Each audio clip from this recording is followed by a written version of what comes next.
Today we're learning a new skill. We're with Black Hills Fencing. This is Al, one of the instructors. So first of all, talk a little bit about the history of fencing. So the sport of fencing is derived from old sword fighting. Okay. It was developed as a training technique.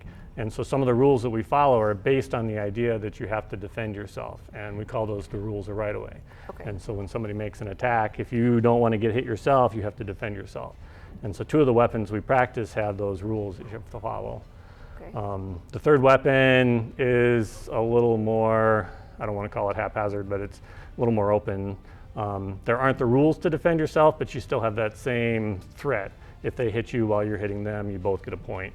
And so to win, you have to at some point hit them without them hitting you. So would you consider that different styles of fencing, or how would you? We call them styles, yeah. Different styles, okay. Talk a little bit about what you guys do here at the swim center. So the club practices the sport of Olympic fencing. We train each week to develop our skills. We go and compete every now and then.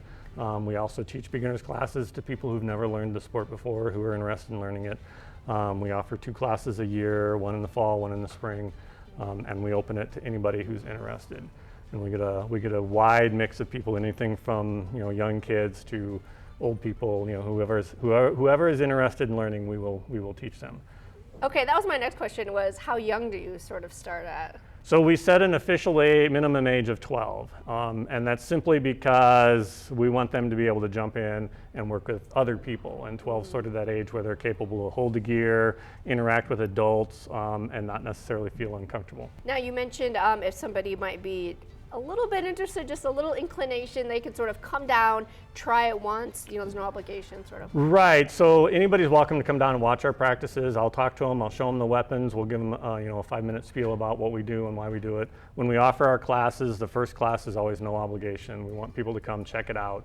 We don't want them to feel like they have to commit to the 12-week class up front. During that first class, we always show them a little bit of footwork. We'll let them hold a weapon. We generally stab the wall so they can kind of learn how things work.